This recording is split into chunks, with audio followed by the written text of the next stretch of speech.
Hey, what is up everybody? It's AJ here, and in today's video, we're going to be unboxing the highly anticipated Surface Duo 2.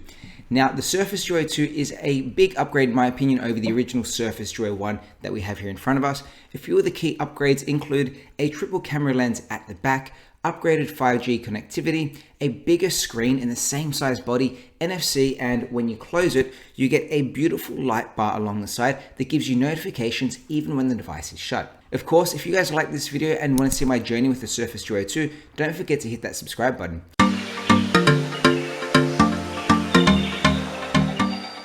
So I just want to caveat that we actually unboxed the Surface Duo 2 yesterday with a colleague of mine, Connie. So if you're wondering why I have white nails in the video, they're actually her hands, not mine. I'll actually link her YouTube in the description down below. I'm Connie, so make sure you go check her out and follow her as well.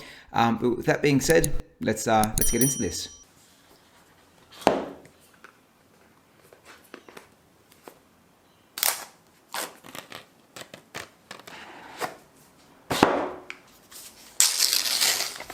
This is the new Surface Duo 2 in the color Obsidian. It has a smooth glossy finish and features a 360-degree hinge for flexible viewing and interactivity.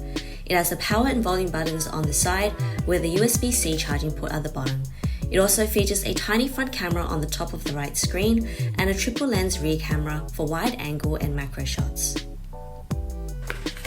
In the box you get an ejector tool, a manual, warranty booklet, as well as a USB-C to USB-C charging cable.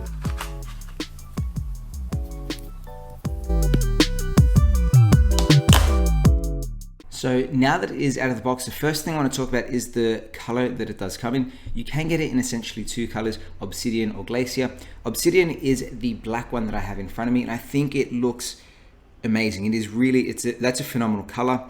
You can tell it's the Surface Duo 2 automatically by not just the color of it, but also the triple camera lens at the back here. And here is the original Surface Duo 1, which has the same Glacier color as the Duo 2, but it's quite noticeable that there is no camera bump at the back. You can see they're actually the exact same footprint. That hinge is still amazing. It's got that beautiful, I hope the mic picked it up, soft close when you close it up. But they're, in terms of device size, they're essentially the exact same size device, but Microsoft has managed to make a bigger screen on the Duo 2. And along the side here, again, we'll look at this once we turn it on. On the Duo 1, it is just a beautiful aluminum or stainless steel grille, I should say. But on the Duo 2, the screen actually wraps around. So when it's on, you get some light notifications about calls and messages and things like that. They both have awesome build quality. I think that's one of the biggest things that Microsoft focused on, was having such a great build quality in the Duo 2. The hinge allows it to stay at basically any angle that you sort of want it to sit at. Of course, too much down gravity will pull it down because of that camera bump. But of course, it is modular. You've got a few different modes where you can use it in your single screen mode. Of course, you can use it in dual screen mode, and you've got things where you can hold it as a tent, or if you're on video calls and whatnot, you can even use it like that. It does work with the Surface Slim Pen 2, which I'm waiting to get my hands on, so you can actually use it to be taking notes. Make sure if you want to see what the Slim Pen 2 is like on the Duo 2, make sure you hit that subscribe button as well, because we're definitely going to do a review around that. So I did actually turn this on yesterday and run the updates, then I fully reset it so you guys can see what the experience is like when you first turn it on and set up for the first time. On the side here, you do have the volume buttons as well as the power, which is also the fingerprint sensor. In the Duo 1, the fingerprint sensor was actually separate to the power button, so I'll show you that while it turns on. You have the volume, the power button, and then you have the fingerprint sensor. In the Duo 2, it is now all in the one package. So the fingerprint sensor is also the power button, which is great. You can see here it turns on straight away, and the first thing we're going to do is, of course, select our language. Now, I'm not going to insert my SIM card right now, but what I am going to do is I'm going to switch from my iPhone 13 mini, which I absolutely love because it's tiny, over to the Surface Duo 2 and record how that goes over a while. One of the biggest challenges I think there is going to be, I love a small portable phone for everyday sort of use. The Duo 2 is an amazing productivity tool, but of course it is a bigger form factor having those two screens. So if you want to see what my experience is like going from an iPhone 13 mini to a Surface Duo 2, make sure you hit that subscribe button now.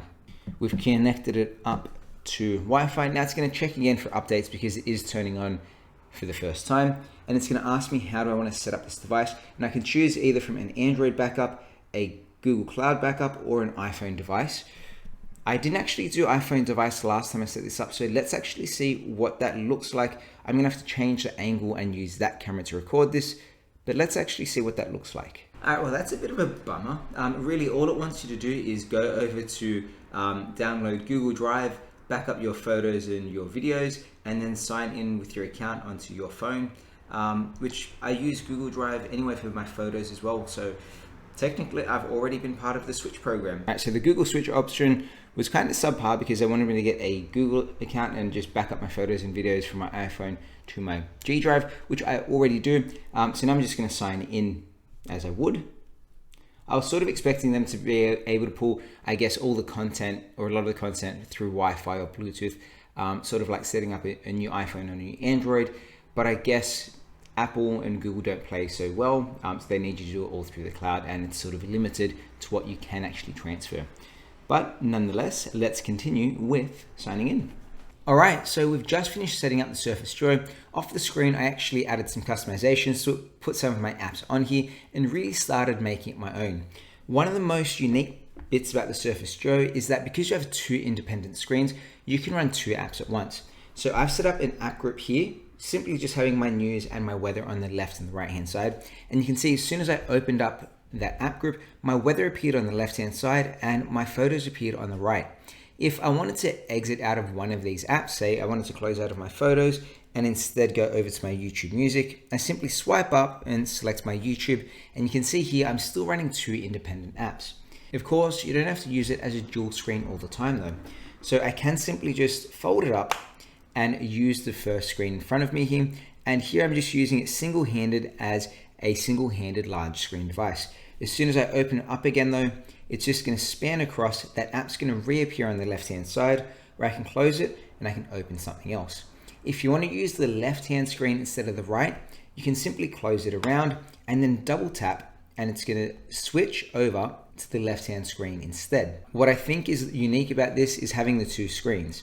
So if I open up the camera app, and this really highlights the benefit of the Surface Duo, I'm just going to grab a quick photo here.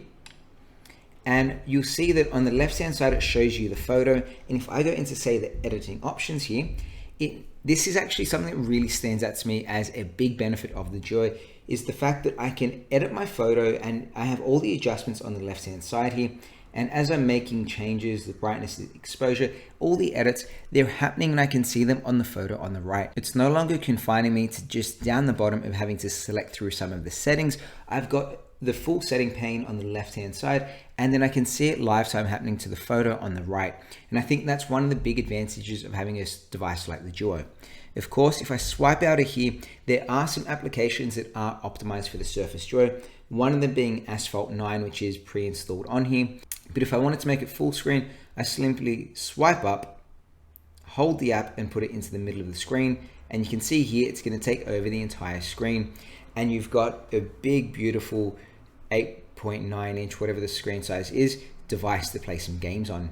So what we're going to do now is go get my SIM card ejector tool, and I'm going to move to my iPhone 13 mini and test out the Surface Duo as a daily driver for the next week. If you guys are interested in what it's like moving from an iPhone to a Surface Duo as your daily driver, make sure you hit that subscribe button so you don't miss that video. Thanks for watching, and we'll see you next time. Bye.